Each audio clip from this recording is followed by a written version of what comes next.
Okay. Hey, my name is Ayanna. My business is Allwell Apothecary. I do spiritual healing. I do energy healing mostly, and I do birth work as well.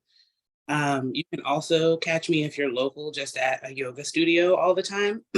I've been managing a yoga studio and taking training, so that's taking up a good chunk of my life.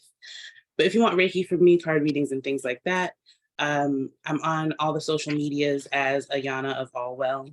And I have a website as well, allwellapothecary.com. Nice. You guys, welcome to this week's episode of Enlightened Investments. We have Ayanna with us, and we're going to get into some things. So my first question to you is, how did you get started on your spiritual journey? Like, where did it all begin? I've been spiritual in some degree all my life, grew up in the church, in that way, and had in the church in the South. So I had a great deal of spiritual experiences in the church in the South. Mhm. But also it became less religious and more spiritual, like after I dropped out of Bible college and started doing yoga, actually. In 2012-ish, it started with yoga. And then yoga led to meditation. Meditation led to Kundalini energy, which led to chakras, which led to Reiki, which led to card readings and candle magic. And yeah. Yeah, that definitely sounds like the pipeline for sure. Yeah, the pipeline, yeah.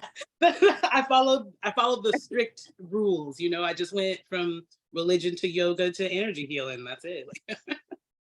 So, coming from a background where it sounds like you were pretty religious, I mean, you even went to Bible college, getting into yoga, what was it that like sparked in your mind that was like, I need to explore this further because this is connecting something that I wasn't connecting when I was in the church? If you see me being weird over here, my cat is over here demanding attention. So I'm like giving her a little cat. Give her some love. Yeah. So I just realized I'm like, oh wait, we're on camera like Luna. Okay. So what was it like getting into yoga from the spiritual or from the church experience? Like how'd that step go pretty much? How did it go? But also like what really sparks your interest? Because I mean, I'm sure there's people that go to church every Sunday and they take a yoga class and they don't think anything more into it. You know what I'm Yeah. saying? Yeah, So like, definitely. what was the thing that sparked your interest in taking it a step further and continuing to deepen your knowledge of self and deepen your connection with spirit? Yeah, I had been practicing yoga for like 3 years, just as like a person who was still going to church and still um, in Bible college and just being very religious. So it wasn't until 3 years of doing yoga really, um, I was becoming dissatisfied with religion in general. It was making less sense to me. I had questions that weren't being answered. And I watched like this documentary on Netflix one day. And by the end of it, like my mind was blown. I was like, I knew none of that shit was aligned with me for a reason. And so I made like a conscious decision based on a documentary and my already existing feelings. I was like, well, yoga is my religion now. That's what I like. That's what makes me feel good. So that's what I'm going to do now as my spiritual practice. And like once I made that decision that yoga is my religion, like whatever that meant, that's just, once I made that decision, it's like yoga, I guess, opened its arms to me. It was like, come on in. I'm glad you asked. And so my meditations in yoga became much deeper, and I started to feel sensations and stuff. That was the Kundalini stuff happening like through my practice and meditation. Nice. So let me go back to something you said. You said, I decided that yoga was going to be my religion. Some people may watch this and they're going to be like, how is yoga going to be your religion? Like, all you're doing is moving your body and posing. Right. So I know that encompasses a whole lot more than just asanas, which if you don't know what asanas is the poses, the yoga poses. But for the people who don't know that, give them a little bit more context of what you meant by that. At the time, I needed something structured still. And so yoga has like the 8 limbs, that go from, oh God, it's so deep. Okay. So but they have the 8 limbs that go from the ground up, and up is enlightenment, basically. So yoga has a goal, which is what I was striving for based on this documentary, right? At the end of the documentary, everyone was like, enlightenment, enlightenment. And I'm like, yeah, I want some of that. And so yoga has like a path to enlightenment. So I was like, obviously, I'm going to follow that. And by the end, the promises that are delivered, I'm saying this in quotes because it's, but by the end, the promises that are delivered basically is enlightenment, spiritual freedom, wisdom, peace. Like those are all the things that I'm striving towards. And it's through breath work, meditation, and all of it, everything. Nice. So I like that you said that, because in my experience with yoga, I do feel like doing yoga, even practicing and studying the 8 limbs, even just doing breath work or going through different mudras, Mm-hmm. it does kind of bring you closer to God, or what I guess from a Christian perspective you would call the Holy Spirit. Like things start to become very clear, you become an open channel, and you start to understand your purpose a lot more, which puts you more into flow. And so good things just automatically start happening. Now, is it always fun in the midst of those good things happening? No, because you're not always ready for those things. And those things feel like change, they feel scary, everything feels crazy. But once you become centered and grounded in the purpose that I am doing this for enlightenment, and you're set with that why, it's kind of easier to go on the journey. Now, I'm not trying to tell y'all to get into yoga if yoga is not your thing. What I am telling you is, if yoga is your thing, you need to take it deeper than the asanas, because it is way deeper than that. I promise you it is. I promise you. Okay.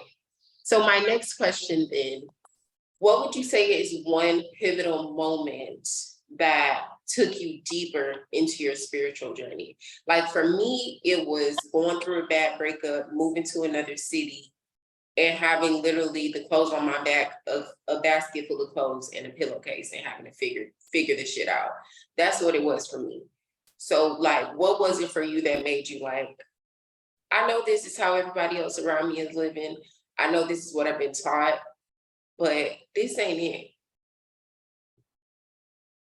it.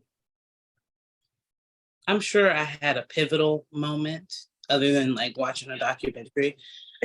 But, what was the documentary, by the way?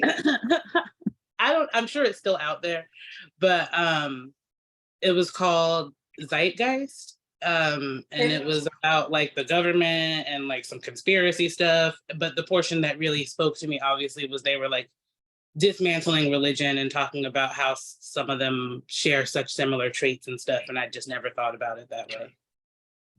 Gotcha. Okay. But I more pivotal through as I deepen my practice with yoga. Yeah. I would say the first of many, because there was many, but the first was in meditation. It was just a pivotal moment because I began to feel sensation, and I had never felt anything in practicing religion. Like I was seeking after that feeling of energetic sensation is what I really mean. And connection. I was seeking after that feeling and wasn't getting it. And so for me to be doing something that was a little, a little spicy, a little against the rules, and to actually experience sensation was what had me interested in pursuing things deeper. But nothing other than being in a bad relationship that I didn't recognize was bad further into my journey. Nothing major happened until later, where I dug even deeper and began to become more like public with my spiritual journey in a way, where I was like, I see that y'all are, practicing in the shadows and being all secretive because you're afraid of being judged, but I'm not doing that shit anymore. So I did have a moment with that as well, which was what I thought at the time was a twin flame journey. So yeah, I'm like, I don't even want to talk about it. Why do you ask this question? I'm sorry. I didn't mean to laugh like that. No, because like that's how you were with me through it. Like, so but that was I needed it. I did need it to get to where I am now on my spiritual journey, but my God. Oh, y'all have no idea. Okay. Mm, yeah. Definitely get that. I understand where you're coming from with that. Um, and you had said something that I was going to ask you about, and now it just completely left me. Okay, we're just going to move on to the next question. So, oh, that's what it was. So, going back to not practicing in the shadows and making your spiritual journey more public, I want to talk a little bit about that. I don't know if I necessarily have a question for you, but I want to kind of talk a little bit about that in conversation, because there's this message that has been coming up for me all week that's just like, showing up in the world as who you say you are, right? Mm, Showing up in the world as who you say you are. And for me, it's like you said, like I've been spiritual for a long time. I even started navigating new age, or like, I don't know what you want to call it, metaphysical is what I would call it, yeah. beliefs. I don't like the term new age. I don't know why, I just I don't don't like either. I always it. want to say it because people know what it means, but I don't want to say it because that's not what it means. Like, I just hate it because I'm not on that. Like, all of the stuff that's under that category, I'm not on that. But nonetheless, I've always been of these things, holistic heal, like even as a child. So then in my late teenhood and going into my 20s, there was nothing else for me to do but step into that space. And at first, it started out with changing the way that I dress, being more social, allowing myself to connect with more people and being more of an open channel for connection and service. And then from there, it was, okay, I'm going to take it deeper and I want to actually help people and be of service. So how am I going to do that? I obviously can't do that just sitting behind a desk all day. So what am I going to do? So then I went to massage school, and then I started doing readings for the public instead of just keeping it behind closed doors. And then after that, I started talking about astrology publicly instead of just writing stuff in my journal. And I don't know that I made a conscious decision of, hey, I'm going to put these things on display for the purpose of starting a spiritual business, because I had no intention at that time of doing that. Yeah. But it became that because I just kept having to show up in the world as who I was. And now I find that I'm that same person. It's evolved in a lot of ways, but I still have to show up in the world as who I am. And practicing in the shadows is great sometimes, because not everyone needs to know what you're working on and what you're doing and like what energies you're working with. But a lot of times it just lets spirit know that you're not ready for what you say you're ready for. Mm. Because at the end of the day, it's going to come into the light anyway. It's going to be revealed anyway. So it's just like, do you minimize your practice because of how other people feel about it? Or do you just go ball to the wall and go for what you know and worry about the consequences later? I think that's something that we all have to decide for ourselves based on the point that we're at in our journey. But I will tell you, there is something powerful about actually showing up. Like it further, it's like a catalyst for your evolution, for your understanding, for everything. So the fact when you said that, it just brought me back to that message that I've been hearing, show up in the world as who you are. But when you said that, it just puts into perspective, like sometimes we do things and we think we're doing it for one reason, but then it turns out to be something completely different. Like, I'm sure that you didn't know that going to a yoga class would lead to you hosting events where you're teaching yoga, would then lead to you doing rituals for people, would then lead to you doing readings for people, would then lead to you having a whole apothecary? Like, I'm sure that that wasn't like the No, pipeline in your brain. no. I had a friend when I told her that I started doing yoga because I went to Bible college. So I told her, like, girl, I'm really liking this yoga. Like, I'm really enjoying it. And she was like, oh man, next thing you know, you're gonna be like Buddhist or a witch or something. And I was like, girl, I'm doing yoga. And so yeah, no, I did not expect that. I thought that I was just gonna be one of those love and light, like, just like flowers in my hair, doing yoga in a field. Like I was just trying to chase after peace. That's all I wanted. Like, so uh and I really resonate with that it turned into me seeking more and more, and then it turned into me seeking more traditional spiritual practices.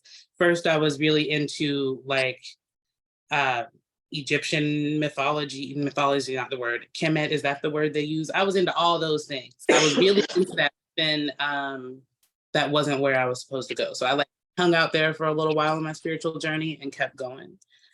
But it's like everything that I spent time with turned into the next thing that eventually, once it became readings and stuff, uh I just wanted to practice on other people than myself. I wanted to see if what I thought I was feeling was really happening.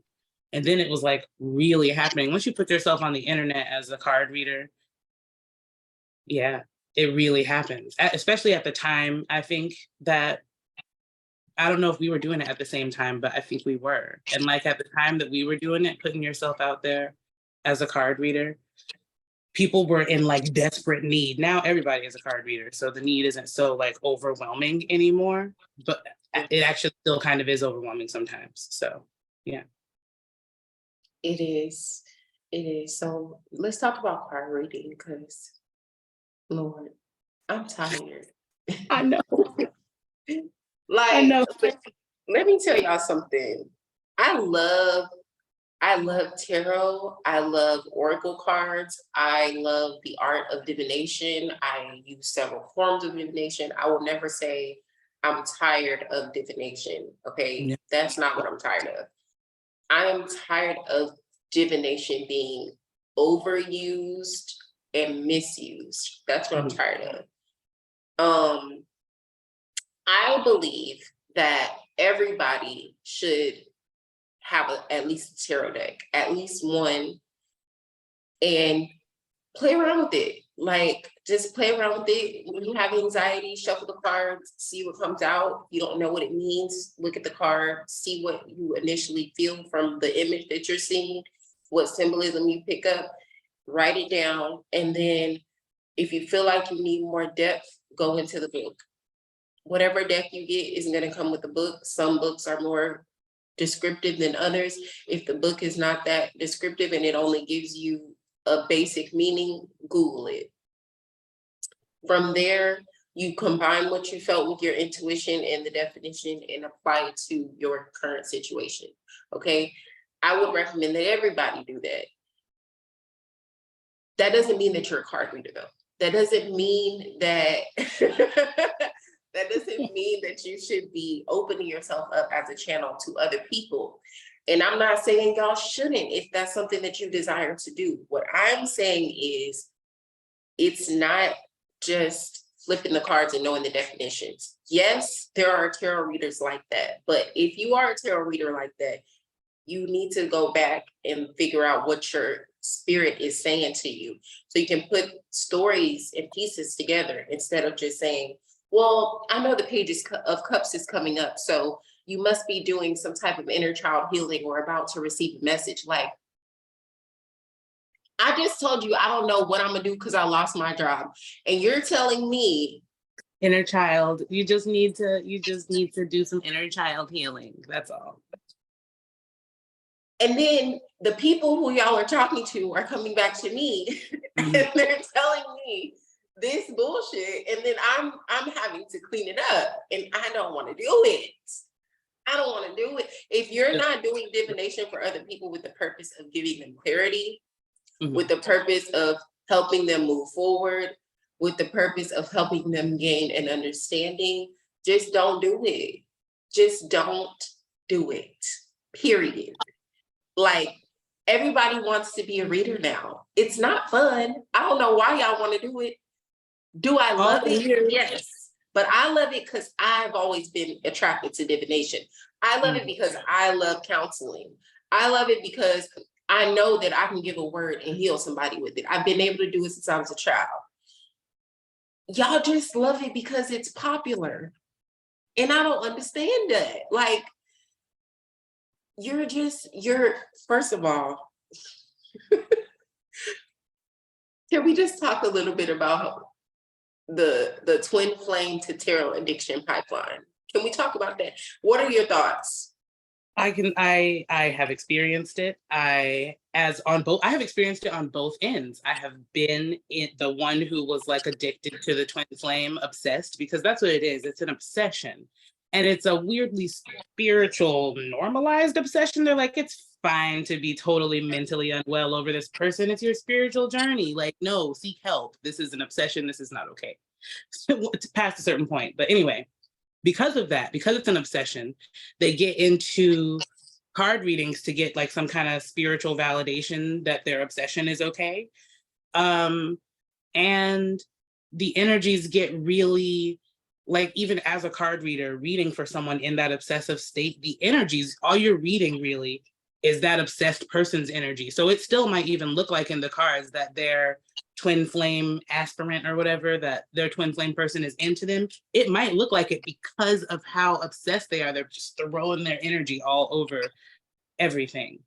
And then they watch YouTube videos, not like people talking to them, but they watch the collective card reading YouTube videos, twin flame collective card readings, and that is like crack cocaine of the spiritual world. People should not be peddling that. Like that is unsafe. It's I so feel like. toxic. Yeah, It's so toxic. yeah.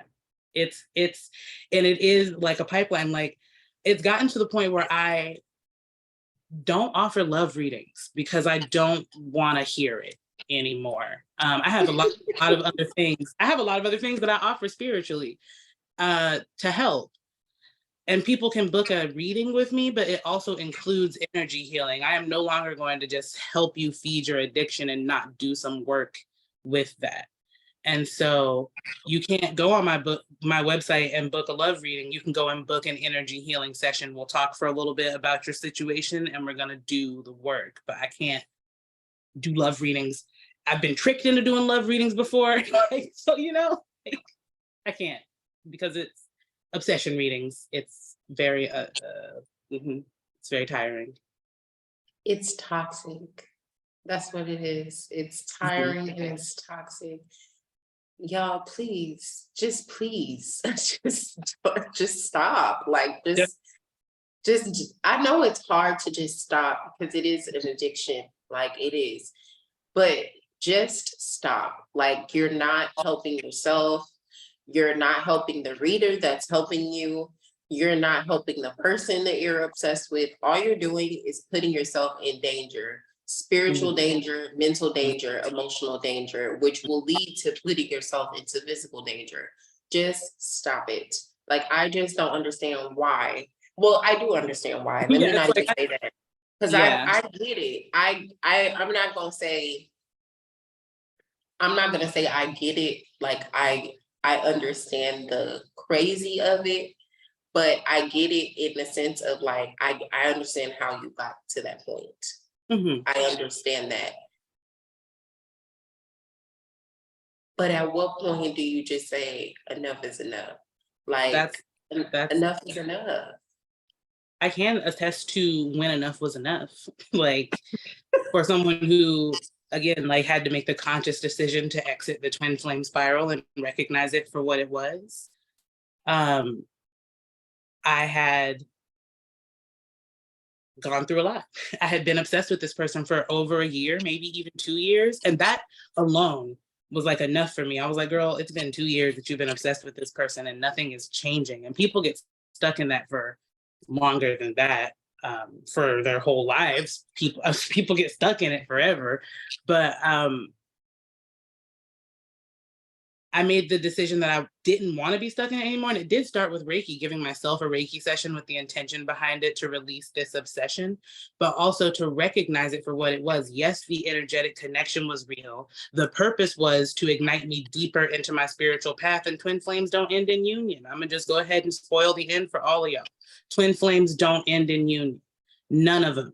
If they do, it's toxic as hell. So twin flames are meant to help you ascend on your spiritual path. And you can recognize that when you started being obsessed with that person, you probably also really got into tarot and spiritual work and becoming deeper in your path, because you were promised union at the end. If you meditate hard enough and if you do the work, then you can come into union with your twin flame. Really, you come into union with yourself, let that person go and like live your absolute best life. So it's not going to end in union. Spoiler alert. Twin flame relationships are toxic. They are not to be romanticized. And y'all need to stop eating the shit that people are feeding y'all. I'm gonna tell you right now. Just stop. Like it's bullshit. It really is. Now, I will say this. A lot of people get twin flame and karmic partners confused. And some of y'all be thinking it's your twin flame whole time. It's a karmic. The thing about twin flames is it's probably not your twin flame, but it's probably not. It's probably not. The way that you can really tell that it is like she said, you're going to feel empowered to explore yourself deeper in order to access this love. In the end, you think the love is for that person. It's not. It's for you. And you've been denying yourself. And now spirit wants you to go and get that. So that's the difference. With karmic partners, they come in, they teach you a lesson. They will destroy your whole entire life, but you will actually be with them. In most cases with these people are like, they're not even talking to you.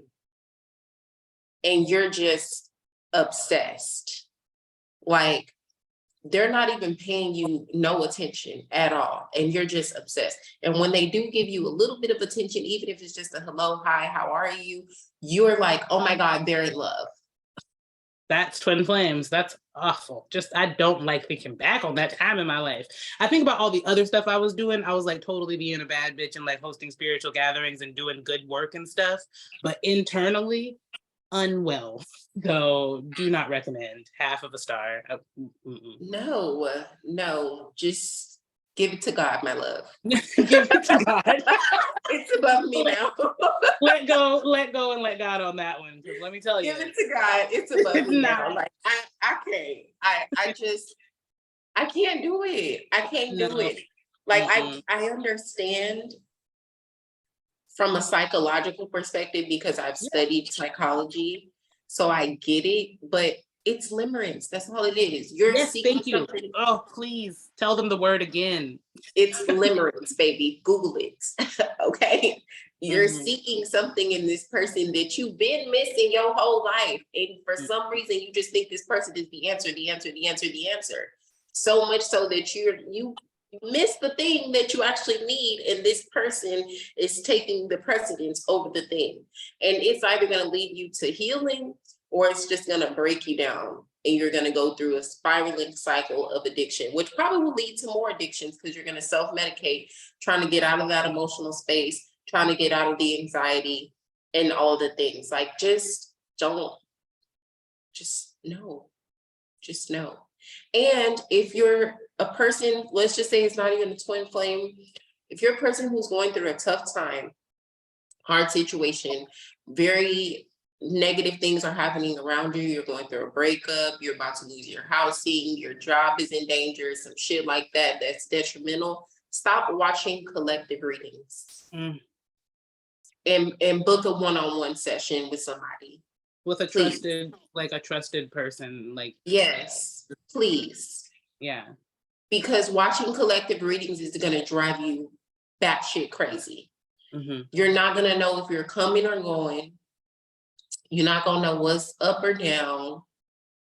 And if you would just go and talk to a trusted source, they can read your direct energy to see what's going on with you versus you having to take pieces of generalized messages that may or may not resonate with you. That doesn't mean that collective readings cannot be useful. They can, but when you are in the midst of a valley, you need personal guidance, and you need And to take it upon yourself to get that. I just thought of like a random but very relatable comparison. Like, hairdressers don't want to do stuff to your hair if you've been doing a bunch of stuff to your hair yourself.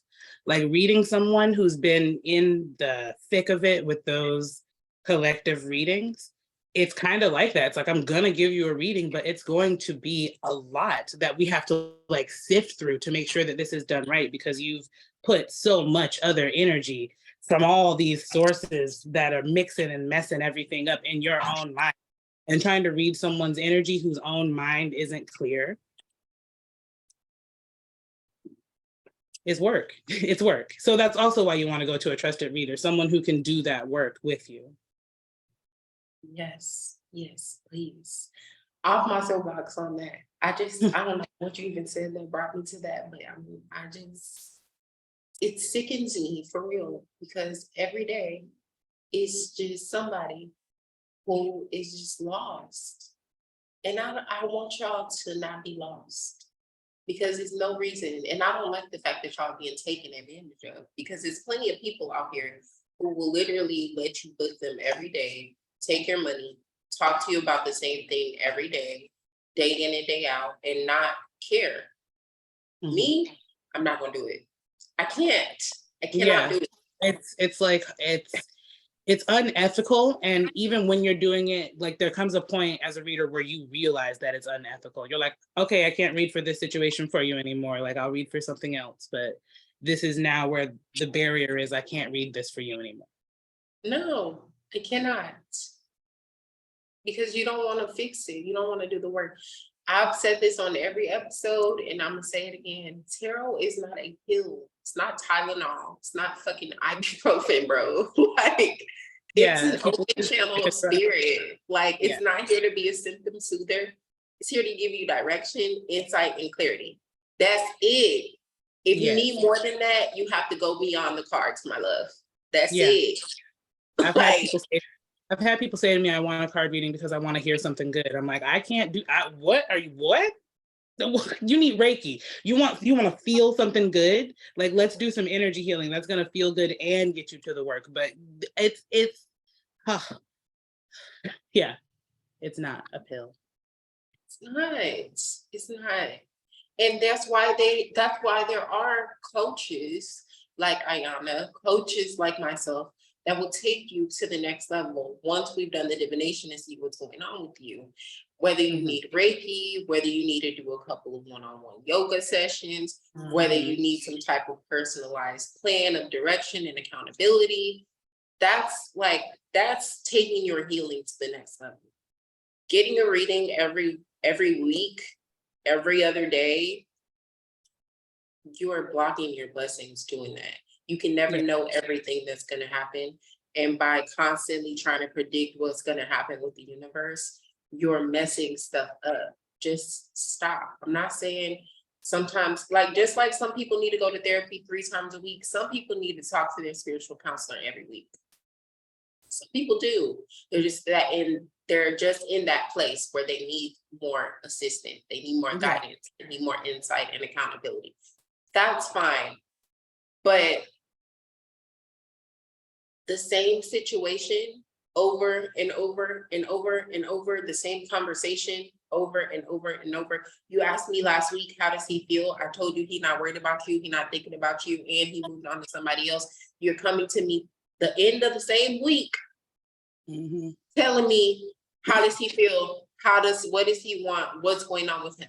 The same shit, my love. Yeah. The same shit. What's exhausting about that is a lot of those people will also say, well, I got a reading, and what they really mean is they watched a collective reading, but they'll be like, I got a reading about it and it said that he was feeling it. I got, I paid someone to do a ritual and they said that it would be 30 days. Like, yes. No, just cut it. Just cut it, please. Save yourself. Jump off the boat. It's not taking you nowhere. You're gonna be in the middle of the sea, floating. Confused. Very much so, confused. Okay. So my next question to you is, how did you feel about marrying your spiritual practice with your business? Like, what emotions came up for you around that? Um, I was really excited about it because it happened in a different way than it happens for a lot of people. It came with like a physical space. Like I began to, I mean, I was teaching yoga at the library for free. So that was me like putting my spiritual practice to work, so to speak. But then I was like aligned very rapidly and suddenly with like a physical like yoga studio. It already had the sign on it that like said yoga. So I felt very excited and aligned about it. And it even had like the perfect little space to do Reiki in. So I was uh really just excited and I felt like I was moving towards my purpose in that way. Yeah. It wasn't the plan at all. So I was surprised because I had a home daycare at the time.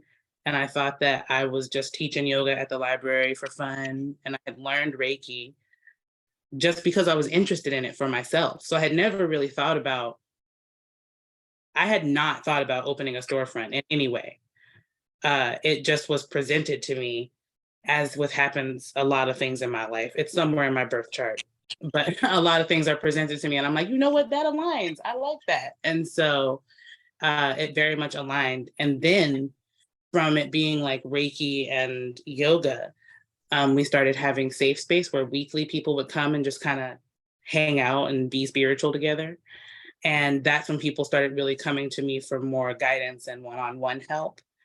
And again, it wasn't something that I had planned. So I feel like I didn't have time to feel about it. It wasn't something I had intended, but it felt like intended for me. And I really liked it. Nice. Nice. So let's talk about Reiki because I think there's a lot of misconceptions about what Reiki is, what Reiki is not, if it's even real. So just talk a little bit first about how you started your personal journey with Reiki, and then go a little bit deeper about what Reiki is and the empowerment that you gain from being able to facilitate Reiki for others as well as teach Reiki. Mm. Reiki is probably the biggest part of my spiritual practice. Some background is that I am a Reiki master and have trained 4 other Reiki masters, as well as dozens of Reiki level ones and twos as well. I was introduced to it. It was when I was deepening, like more intentionally deepening my yoga path to more energetic and spiritual work. And so I had heard of it through like little videos and internet resources and stuff. And then I was staying with my grandmother. She was having some health issues. And so I stayed with her for a few weeks. And I told her about my spiritual stuff that I was getting into. I still hadn't known much about Reiki. I was just into meditation and yoga and incense. And so my grandma kind of gave me like this green light at the time that she like was accepting of that spiritual stuff. And it was really nice. And then my cousin came to switch shifts with me. So I was going to leave, cousin was going to take over. And she was a Reiki master. I did not know this. When I picked her up from the airport, she was like, girl, let me tell you, because I see you're into that spiritual stuff. I've been doing Reiki, blah, blah, blah. I want to give you a session. So we got back to my grandma's house. Everybody got settled in, and I laid on the end of her bed, like big bed. I laid at the end of it, and my cousin gave me my first Reiki session. Oh my God. So she doesn't give Reiki like I do. She stays quiet the whole time. She doesn't say much and she watches. She probably does it different by now, but maybe not. But she doesn't say anything and she watches the clock and works on each chakra for a set amount of time and doesn't say a word until after. And she doesn't even say much then. She's like, yeah, it's pretty good.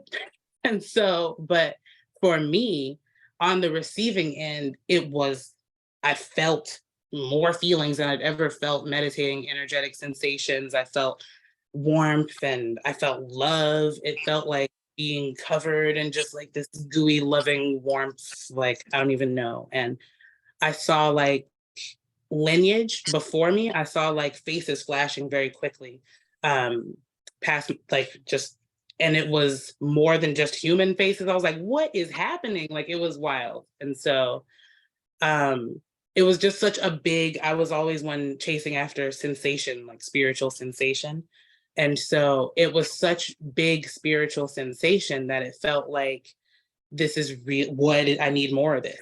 And so um, Reiki is energy healing. It is a systematic, it's a system of energy healing. Like when people lay hands in church, or that's the most relatable reference I can think of for a lot of people, is they've seen the healing and laying of hands. And that is energy healing as well, but it's not systemic. It's not a systematic energy healing like Reiki is. Without getting too deep into it, it's came around in like the 20s, the 1920s, by a like Buddhist monk. He followed Shintoism. He was deep into studying. He went and did like a lot of meditation and was given these like symbols to pass on energy healing and teach it. And so the lineage, speaking of lineage again, is very short from Dr. Yusoi, the creator of Reiki, to any Reiki master right now. The lineage is short because it was in the 20s. There might be like 5 Reiki masters between you and Dr. Yusoi. And so anyway, that was getting too deep into it. The energy healing works with the chakras, the 7 main energy centers in your body, and sends healing. I consider it pretty real because it's one of the first spiritual practices where I felt sensation. And for me, that's what I needed at the time, because you always hear people talk about feeling and experiencing big emotions and big sensations. And I had not experienced that in my spiritual journey. Really, a little bit in church, depending on how powerful the service was, but never really anything as powerful as when I felt Reiki, and it was something I could feel in my hands. It really made me feel like my intuition was expanded. And in my experience teaching, I've seen people's intuition expanded and their lives completely shift, and their experience in the world. I've seen people go from like the corporate world to completely into doing spiritual work, which wasn't their plan when they learned Reiki, but they learned it and dove deeper and deeper into spiritual practice. So it can be a beautiful tool to receive a session, for healing, for energetic alignment, for connection, for physical healing. Reiki also has physical healing benefits. There's books about medical Reiki and stuff like that. But it's also, I really just think, a beautiful tool to at least get level 1 for yourself. I think it really helps you to get in tune with your own energy, and being able to feel it like with your own hands is just really something worth exploring. I second that.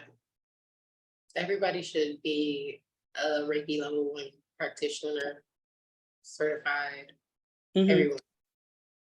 Because it does teach you about your own energy and the anatomy of your energetic fields. Because we just get so caught up sometimes in the physical body. So it just kind of gives you a system to work with that gives you some order of how to deal with your energy and energy centers. Talk a little bit about what happens during a Reiki session. Where does the sensations come from? Or where do the sensations come from?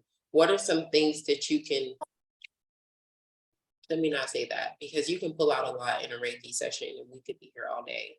But what are some of the ways that you can notice an imbalance in someone that you need to spend more time or energy on, or maybe even that you can talk to them about afterwards in doing Reiki sessions? So what people can expect during a Reiki session, some people fall asleep, like they just get there and fall asleep in like 5 minutes, and they wake up and they're like, what happened? So that happens. People just enter a state of deep relaxation and get some much needed rest. And those people are generally like overwhelmed, like with stuff going on in life. And so they just need a peaceful moment to let all this go. So that's like the most basic thing that people feel. Otherwise, people feel sensations such as warmth and tingling, pressure. Some people have told me they felt like I had more hands on them than I possibly could. They're like, I felt 4 hands. I know I didn't. So people feel stuff like that because when we do Reiki, the energy comes from the source, from the divine, through the crown chakra, into the heart, into the hands, into the recipient. And so, with that being said, and we also call on the ancestors and ascended Reiki masters, we call on our spirit team to be there with us for this healing. And so they'll be there also doing Reiki. They're like, let's go. Thanks for calling me in. And so sometimes people will actually feel that sensation of the other healing energies that are in the room. And all sorts of things, like you said, can come out during Reiki. A lot of feelings, usually, like in all the Reiki manuals, it's like in bold, keep tissues nearby, because there's like so many feelings. There's usually a lot of feeling. Like I was saying, how my cousin doesn't talk during Reiki, I'm the exact opposite. I will talk to people about what is going on, unless I feel that they just need the silence and the sleep. But it feels like, when it feels like there need to be work done, thank you, Luna, for being here. I'm using her for Reiki right now. But when it feels like that you need to stay on an area longer, it feels magnetic almost to the hands. It feels like the energy is being pulled down to where it needs to go. And so that's the best way I would describe it. It feels like a magnetic pull. Sometimes it can feel dense or really hot or really like itchy hands. Like you just get a lot of, as a healer, you get a lot of sensation in the hands when beginning to do the work on people. Yes, I definitely will agree with that, and the magnetic pull. So I know somebody's gonna ask, so let's just go ahead and answer their question in this video. So let's take just 3 things that someone might be struggling with. One, let's say anxiety and overwhelm, because everybody struggles with that from time to time. It's just a function of stress, and sometimes we all get stressed out. So that's one thing. Second thing, let's say it's grief, sadness, hurt. And then the third thing, let's just say it's feelings of unworthiness, issues with self-esteem. We know what chakras those are connected with, right? So what, like, if someone were doing Reiki on themselves, what would you advise them to do? Just one thing for each of those 3 ailments. Like, what is one little piece that they could do just to kind of balance out some of that energy? Okay, but not like, you mean doing Reiki on themselves? Because aside from doing Reiki on yourselves, if you're dealing with anxiety, you would put, your hands over your solar plexus or your heart or your head, where we hold these areas, and you would focus the Reiki healing energy into your hands, into those spaces. And for grief and sadness, you would work with the heart chakra mostly, sometimes also the sacral with the inner child. And then what was the third one? Self-esteem. Self-esteem is big solar plexus stuff. And so we would send energy to these areas, but also there are like foods that you can eat for all of the chakras, and colors that you can wear for all of the chakras, meditations that you can do for all of the chakras. There's frequencies like crystals. There's sound frequencies that go with each of them. So food is the very basic, like, great place to start with those. And so when dealing with, like, let's say anxiety, I always recommend like going with ginger and like warming foods for the belly, like things that can be soothing to the digestive system as well. And also, I like to, attack is a strong word, but I like to address these issues physically, because when we're in mental distress, it's hard to do any mental work because we're in distress, we're in a state of feeling triggered. And so good work to do would be like either physical movements, like there's yoga poses for the chakras as well. So we can do physical movement as well, but food is just easy. You got to eat, so you might as well eat things that are soothing to the chakras. So when dealing with grief and sadness, chocolate is for the heart chakra, seriously. And so are leafy greens, and also cardiovascular movement. So things that like just get your heart rate up are really great for the heart chakra. So those can be things you can do. And for self-esteem, we would also want to work with the solar plexus. I would really do affirmations, I would say. For self-esteem, I would start with some affirmations for the solar plexus chakra out loud in the mirror. That would be a good place to start. Yes, yes to all of those things, especially taking a physical approach to healing your chakras. You definitely want to, if you can get, everything lives in your body, even if it's not physical. So if you can feed the temple, then everything will balance itself out eventually. Now, if you add to that and you're feeding the temple, you're also feeding your mind, you also feed your spirit, then of course you're going to have faster results. But feeding the temple starts with everything. I've told you guys how important fasting is.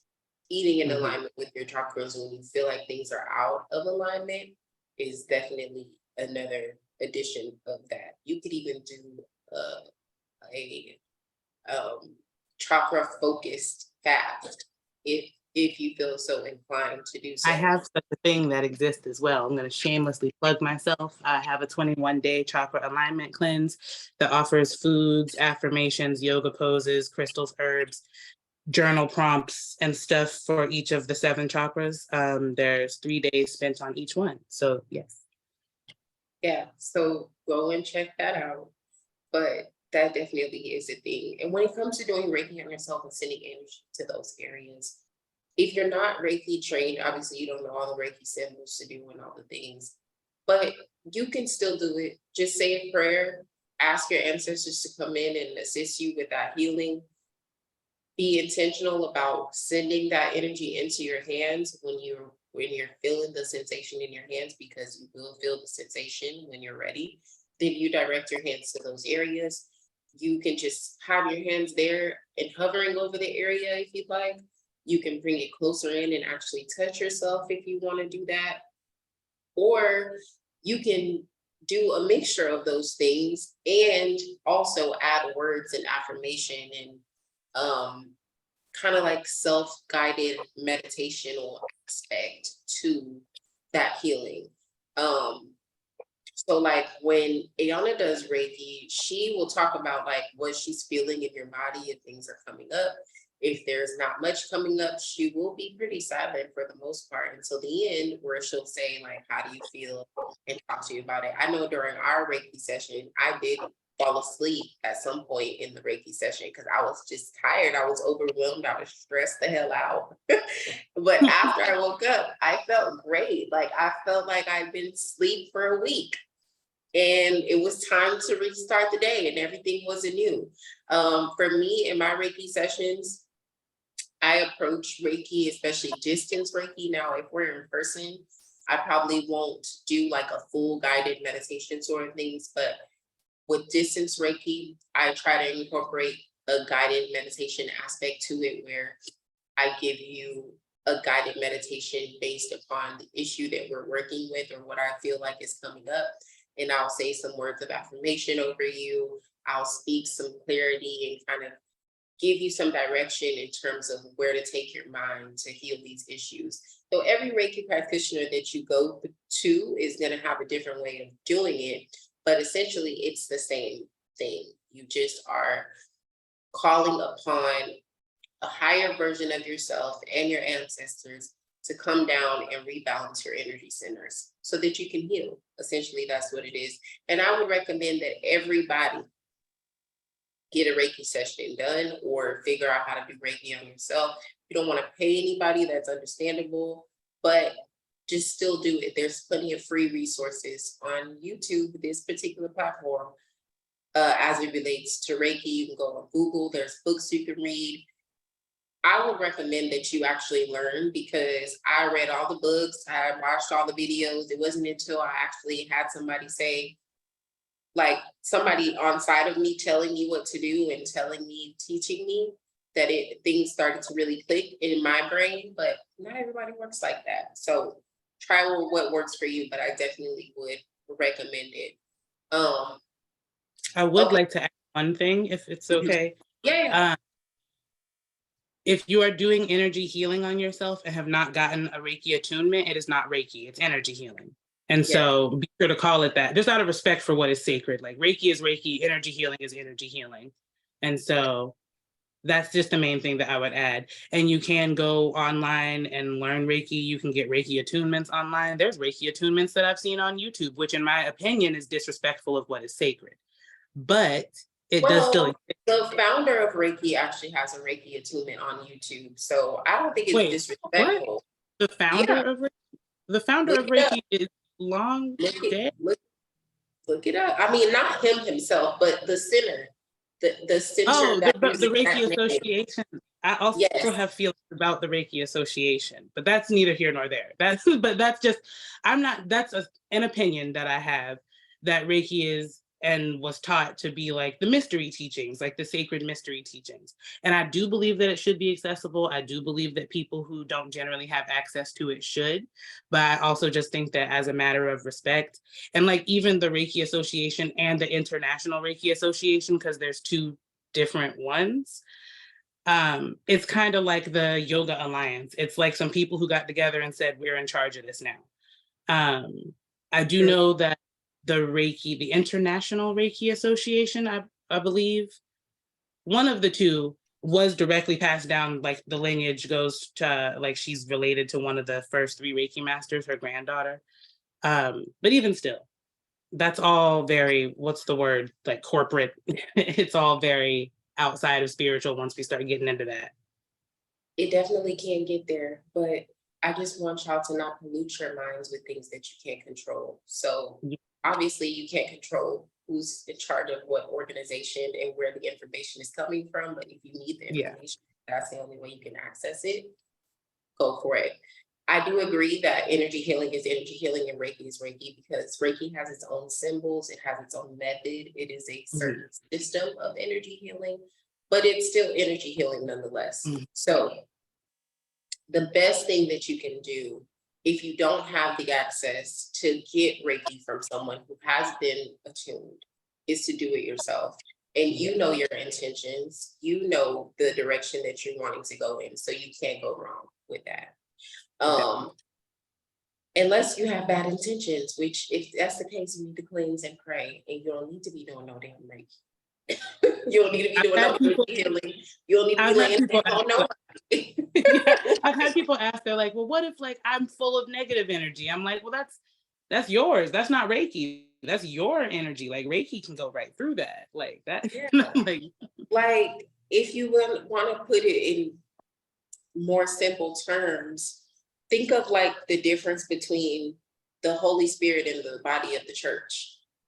Like the body of the church has a lot of stuff that comes with it. It has a lot of opinions, has a lot of interpretations that may not even directly be of God. It has a lot of judgments, but the Holy Spirit doesn't come with any of that, and it can filter through that and touch you and reach you with profound love, understanding, and transformation at every turn. The body of the church can't always do that, although it should be able to if they believe what they say they believe, but that's another conversation for a whole nother day. We know that that's the reality. Like the body of the church and the Holy Spirit do not always align. And it's the same thing with you. If you're going to practice Reiki, you have to understand that Reiki is spirit. It's spirit. It's spirit. It's spirit. Spirit. So if spiritually speaking, your intentions are pure, if spiritually speaking, your direction is clear, it doesn't matter if you were just crying 10 minutes ago and wanted to curse everybody out. It doesn't matter if you hate people and wonder why the world exists. It just matters that you want to heal and get through that. That's the main thing that matters. Everything else is just futile. And like you can get so caught up in filtering out the darkness, the negativity, the whatever the case may be, that you miss the opportunity to heal altogether. We do that way too much. And honestly, we do it to ourselves because we always find a reason to take offense with something. And it's really just no reason for it, except it should be this way, or we feel it should be this way. It's not. Okay, so now what?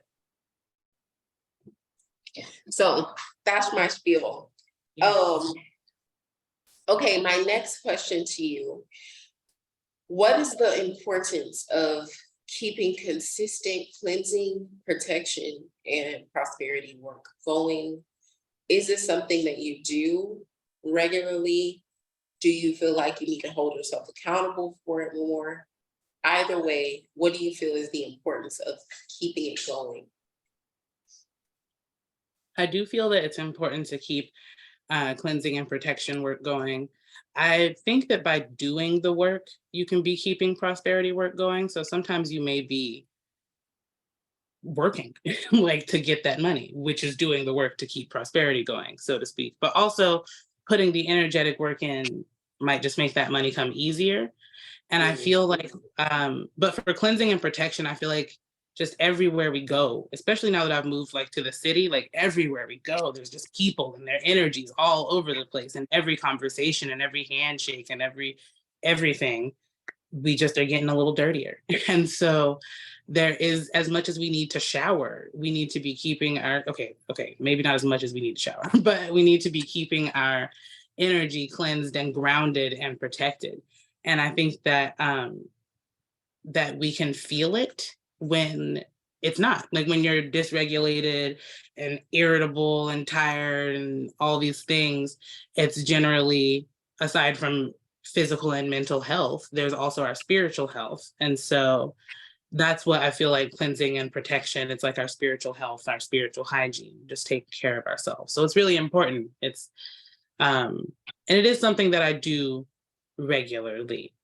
There's like basic spiritual cleansing, like just burning Palo Santo or whatever, and then there's like the actual energy work cleansing, the Reiki and the, not that Palo Santo is basic, I'm not trying to be rude, but there's Reiki for energy cleansing, there's spiritual baths for spiritual cleansing, and all sorts of protection works and amulets and charms and things that have become like a part of my day to day. Like it's not even something that's really thought too much about. And then there are the times that we do like intentional rituals and stuff. But small day to day spiritual cleansing and protection is just a part of life at this point. Definitely. You should be doing it regularly for sure. Yeah. For sure. I'm just like, it seems, now that I think about like the actual things that are spiritual cleansing, I'm like, yeah, I do that every day. Like every day, something. You should. I mean, especially if you're doing spiritual work, you should be doing Yeah. some form of cleansing every day, whether it's smudging, whether it's a spiritual bath, whether it's, praying over yourself. There Mhm. should be some form of spiritual cleansing and release and protection done every day for sure, for sure. Yeah. And Um, prosperity is important too. I feel like you definitely know when you need to do some prosperity works. Like that's yeah. so with prosperity work, it's of course importantly, I want to be prosperous. But one thing I do want to point out is oftentimes we do prosperity work when we need money, when we Hmm. need clients, when we need business, when we're trying to get a Yeah. new job. Of course, that's a great time to do prosperity work. I mean, why not?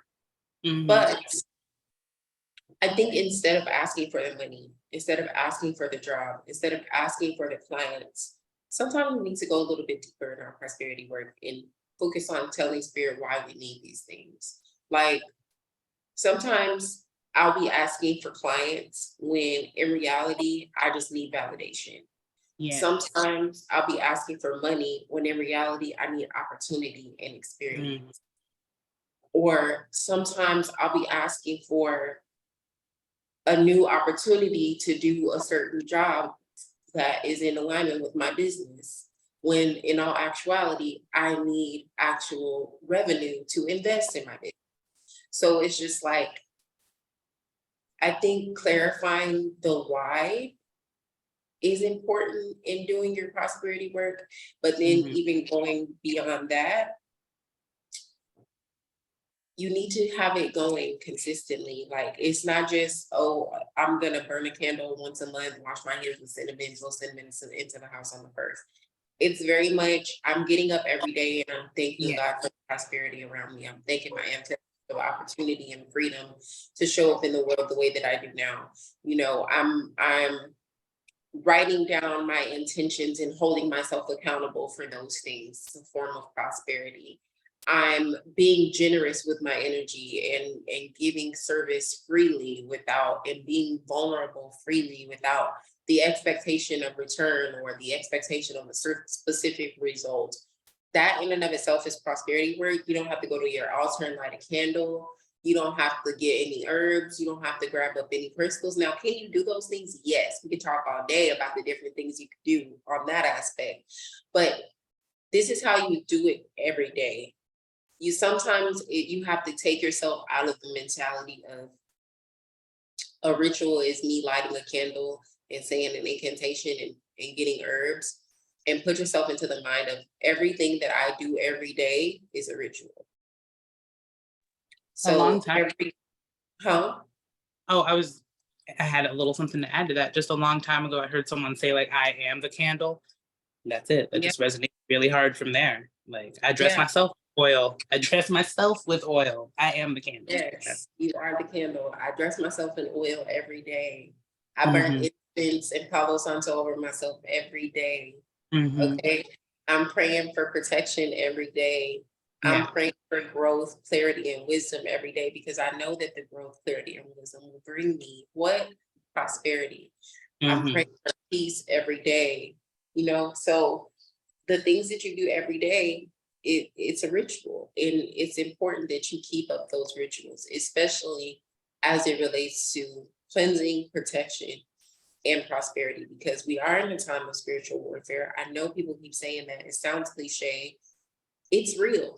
We can see it. You can see it in the collective. Look how angry, petty, and disrespectful people are, literally for no reason.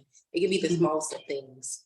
Like, let's just talk about a couple of pop culture things. Come on, Spirit. Come on, Spirit. Yeah. Come on. I don't know why that just came over me like that. Girl, just kind of chill. Okay. Yeah. So you're a Leo sun. I'm a Leo moon. I just want to put that out there. I was going to wait until I ask you the astrology question to expose that. But so you're a Leo sun. I'm a Leo moon. So pop culture, we're not that invested in it, but like we know what's going on. Thank you. I was about to say I can talk about it a little bit, but only a little we know what's going on. So with that being said, there's two situations lately that have been coming up that show me how we're under spiritual warfare, and show me how negative the collective energy is for no reason. There's no rhyme or reason behind it. One is the Megan Thee Stallion and Tory Lanez situation. Like, why are y'all still mad that this man shot this woman and actually went to jail for it? Why? To see that anyone is like mad that he's in jail is wild to me. I'm like, and if y'all mad because of the time that he got, he didn't get the time that he got because he shot Megan in the foot. Let's be for real, because her injury, while it should never have happened, it wasn't that bad. And you could tell he wasn't trying to kill the girl, right? He got sentenced to what he did because of how calculated he was after he did what he did. That's why he got that time. And then before that even happened, if you go back in Tory Lanez's history, he is violent, he is arrogant, he is aggressive, he is abusive, and he is disrespectful at every chance he feels like he gets. So why do you think that karma is not going to catch up with you when you choose to fuck with the wrong person? Now, Megan Thee Stallion is an Aquarius, okay? There's something about Capricorn and Aquarius energy. You can't play with us. Your karma is not going to come right then and there in the moment, but I'm telling you, your karma is going to come, and it's going to hit you like a ton of bricks every time. Yeah. I don't know if it's just because we're kind of at the end of the zodiac and we have more, we've been here more times. So we have more kind of like wisdom, and maybe that gives us more spiritual backing. Like, I don't know why that is, but Capricorns and Aquarius, that something about that karma, it's gonna hit you like a ton of bricks every time. But the fact that people are literally up in arms because this man is in jail, for something that he did. What if he shot your daughter? What if he shot your sister? What if he shot your mama? I don't believe that people resonate with that. I don't believe that people resonate with that. What if it was your sister? What if it was your mama? I don't think that like when people think like that, they're too far gone to apply that kind of basic logic to them. Like, and that's what I've come to realize about all this like pop culture stuff. Like, certain people are past a point of no return. I think that the shift has already happened, and if you ain't shifted, you ain't gonna shift. And I'm not about to waste any more time and energy on it. Girl, you said a whole word right there, because that's true. Like, it's almost as if that we're getting to a point where the world is 50-50. 50% of the world does not see humans as humans, and the other 50% still does. And that is a perfect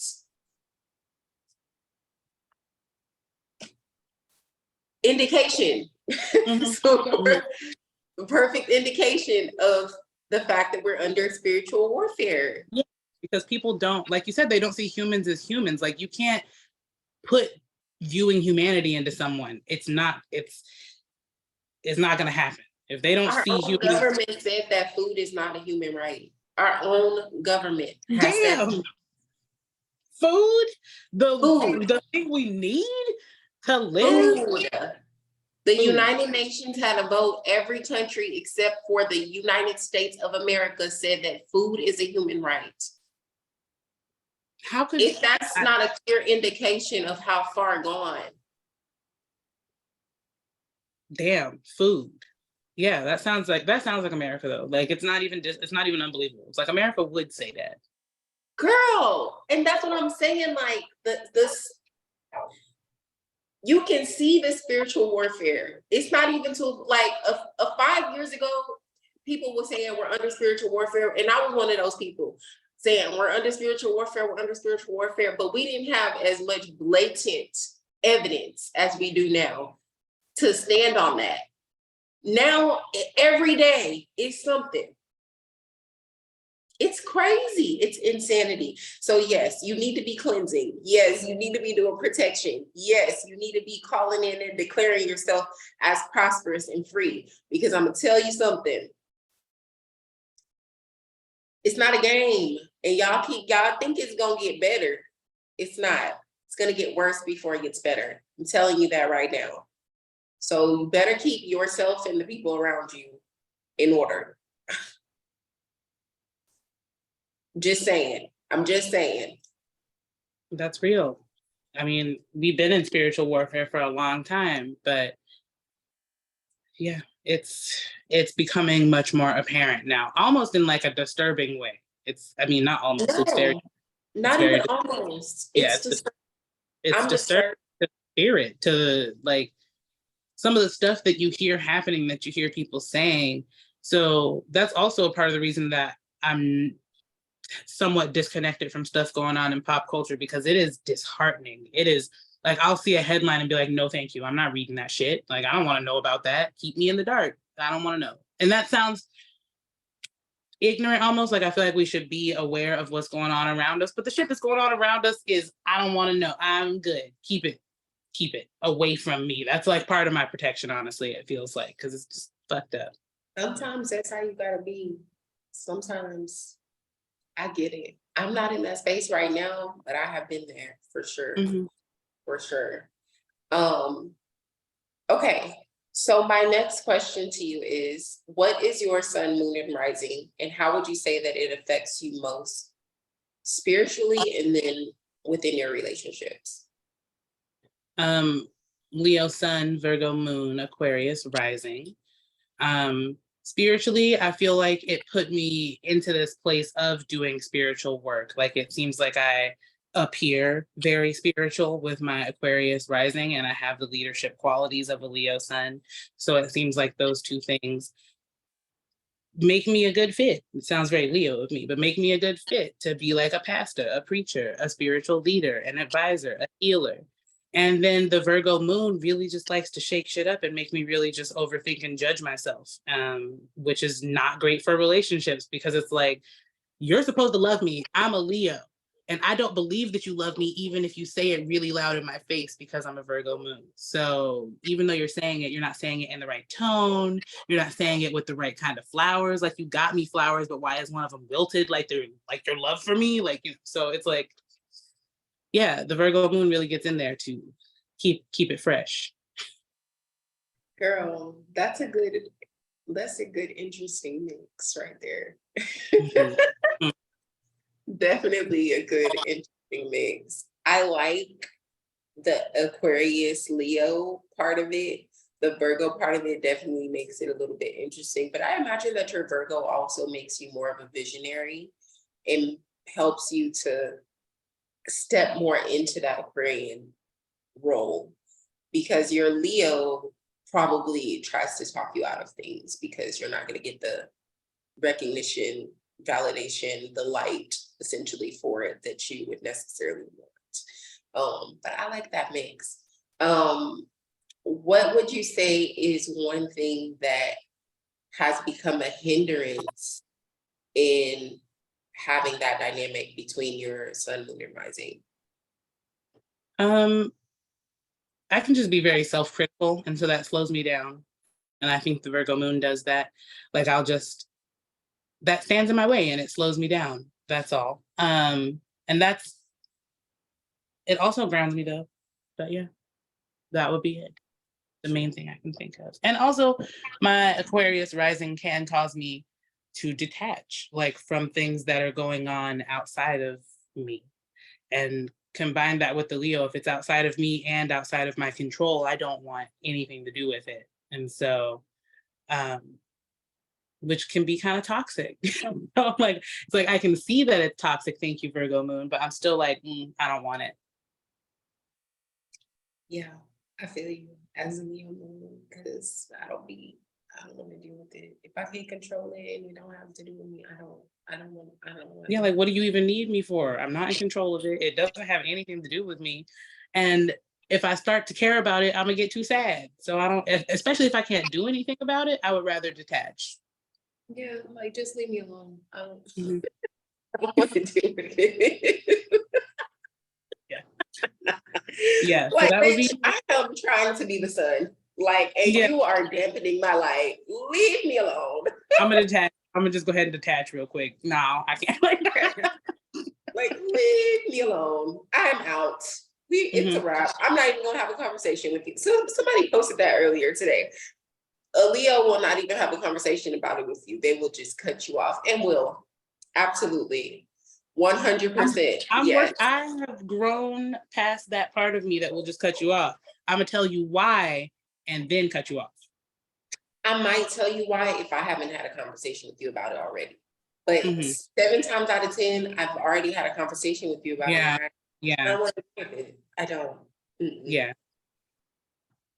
I'm trying, like, Spirit is trying to put me to a point where I'm not writing people off and cutting people off. I'm not there yet. Sometimes you just need to cut people off. But I be cutting people off. Like, it's like how y'all block and mute people on social media. That's how I cut people off. It's bad. So Spirit has been talking to me like, you need to stop being so withdrawn and closing your heart. Yeah. You need to give people more grace. They don't have to be at the same place in their journey that you want them to be at. Yes, My they do. my Yes, Virgo they is do. not gonna tolerate it. That's my Virgo placement. I truly believe that's just like very critical, very much like, and other parts of me like, damn, why would you say that? Why would you think that? Why would you feel that way? But I'm like, nah, they ain't trying. No, I don't like it. No. Yeah. No, it's the cap in me. I know it's the Mhm. cap in me. And I have hella Capricorn energy. It's the cap in me. Like, she don't have time for any of it. None of it. I told you, I tried to teach you. You don't want to learn. You can stay over there. I have things to do, people to see, places to go. I don't have time for it. Okay. Capricorns are definitely like somebody grandma who used to be with all the kids, raised her kids well. Now she raised the grandchildren. Now the grandchildren is grown and she is tired. These grandchildren better not bring them goddamn kids to her house. Like, that's very much Capricorn energy. Like, we start out very soft and nurturing, and we'll do all the things. And then if you're not growing, if you're not leveling up, if the same cycle is repeating itself, we will abandon you. Like, And it feels dirty and wrong, but also like you gotta like try, grow a little. Like I can sit through and watch it, and maybe so the Leo placements, I'm loyal, so I can sit by for a long time and watch it. But eventually, when the time comes, it's done like that day forever. Like I cannot watch it anymore. I'm actually done forever. Don't ever talk to me again. no, yep, I definitely agree. I know Mhm. that's the Capricorn sun and Leo moon in me, but I don't even care. Like at this point, it keeps me safe. Like I told y'all I'm praying about it. Spirit is Yeah, working on me. But exactly. It's like I right now, recognize the problem, but I'm not too eager to change it right now. Like I'm yeah, okay. Because yeah. what I don't want to do is continue to have somebody around and continue to hold space for them. And I'm getting angry and I'm impatient and Yeah. I'm mean and I'm cutting. Like, I don't want to be that person. I So don't want to be resentful. I don't want to be judging you because it also makes me like, and that could be my own thing as well, but it makes me face certain parts of myself that I don't like when having to deal with that. I don't like seeing the judgmental, petty, rude, hateful side of myself. Like, I don't want to see that. And being around people who ain't fixing themselves really brings that out of me. So, yeah. I can't do it. I mean, Mm-hmm. I get it. Okay. 3 more questions and then we can wrap up.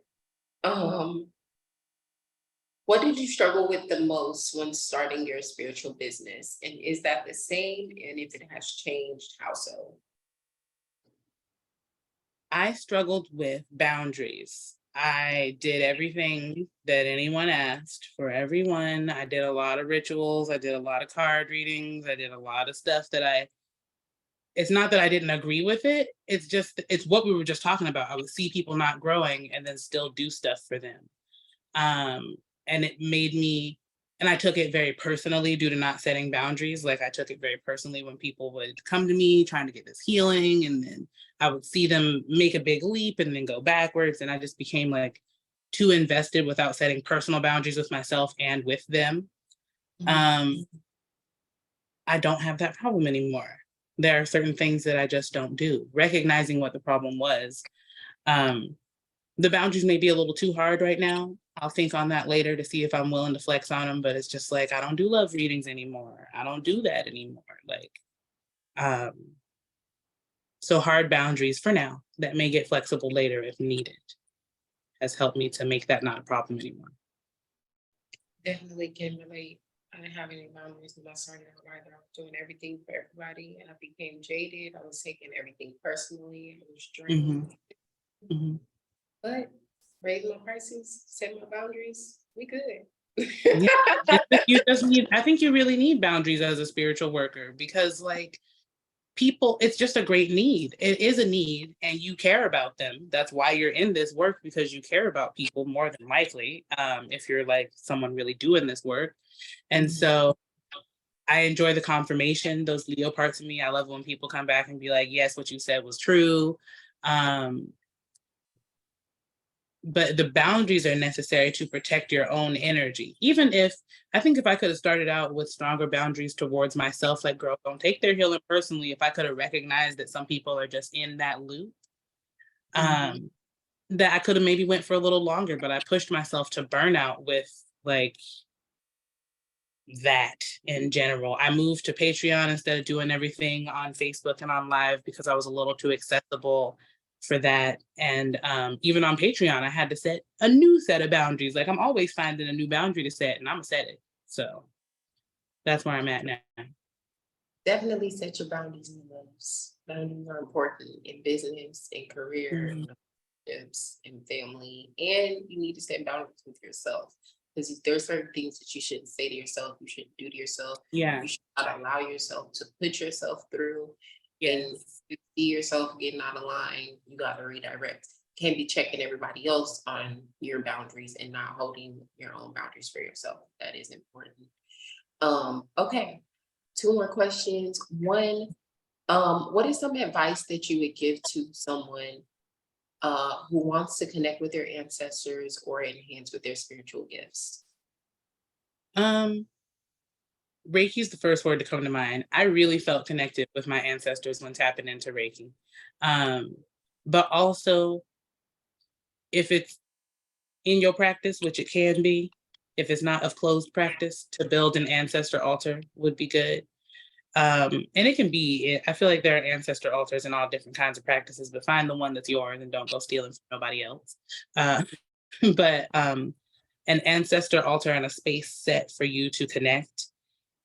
And Reiki just, I think the purpose, or not the purpose, I think that the invocation of calling in my ancestors and spirit guides and ascended Reiki masters, having something to say to call them in and regularly using it is what like built that connection. It's like when you hear a doorbell, you know they're going to answer the door. So I feel like my invocation became the doorbell. I ring that doorbell, and my ancestors pull up very quickly.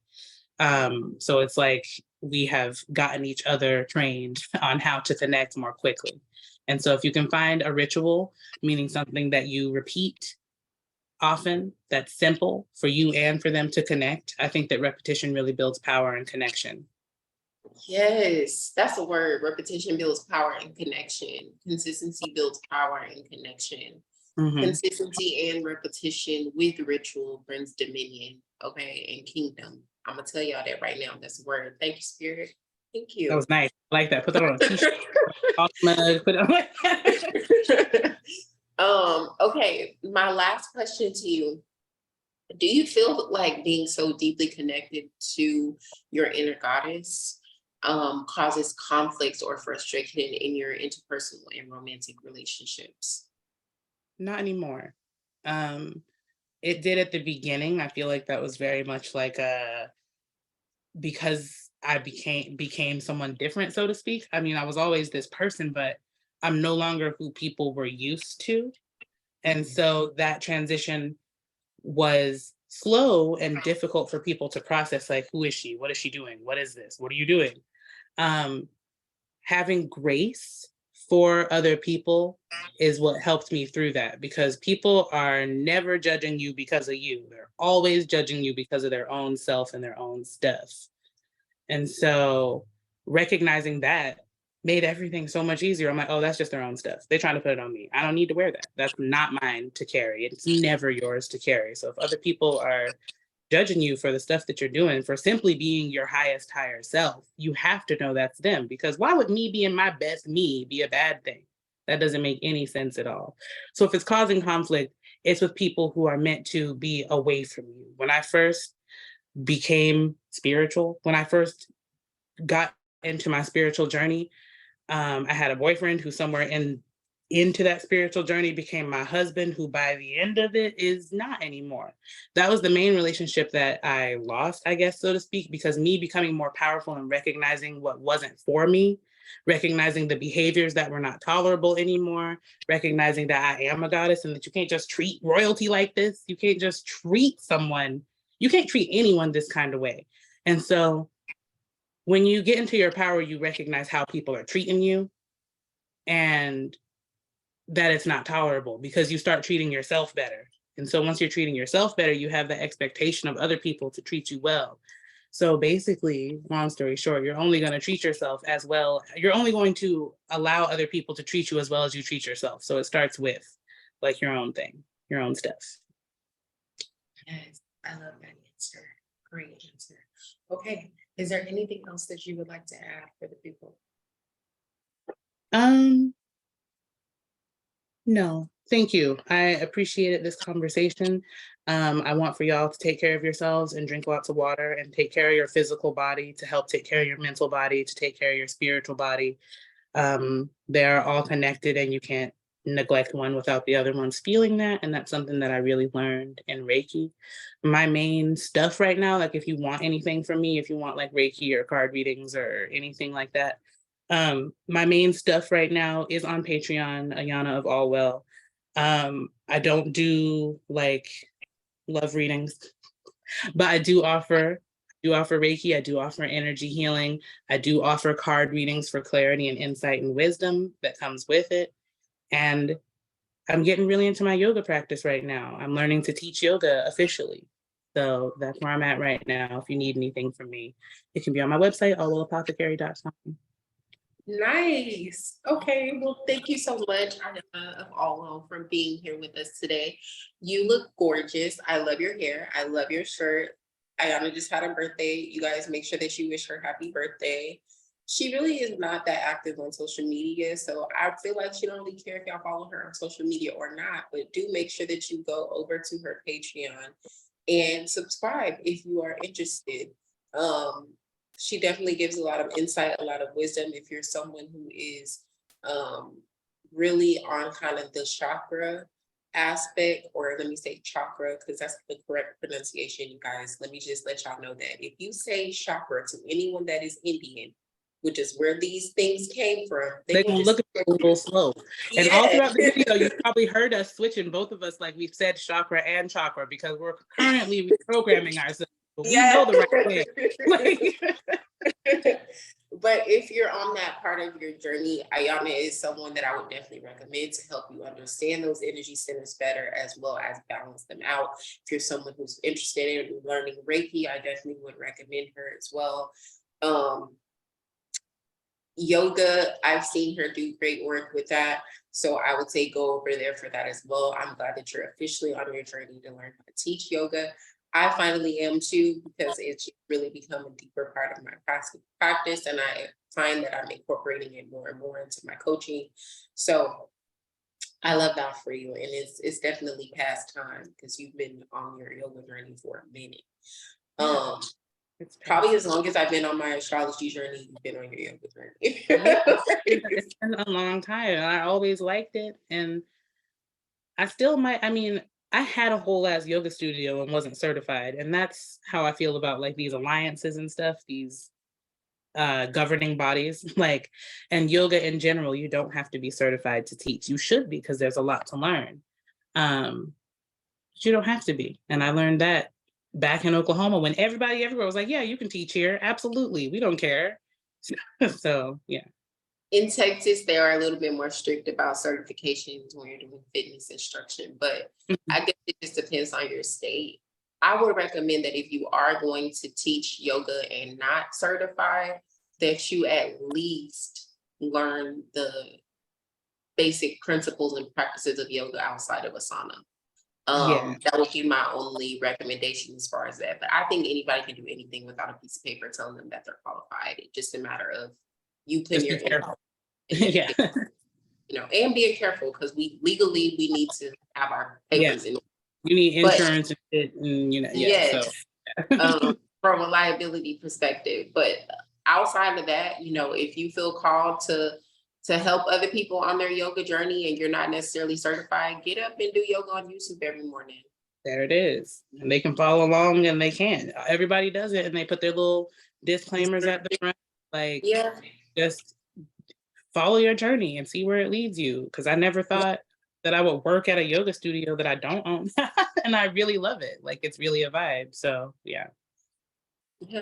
So let me pull your postcard from Spirit. I almost forgot, Lord. I also almost forgot. I wouldn't have been no help. You told me to remind you. I did. I told you to remind me.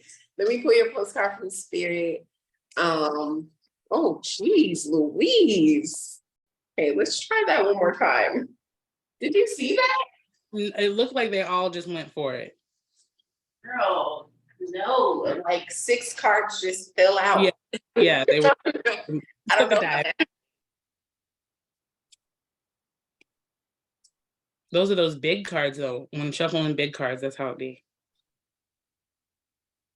All right, so yours says, dearest you, we are a chatty bunch over here, always talking about how to support you in your life's journey.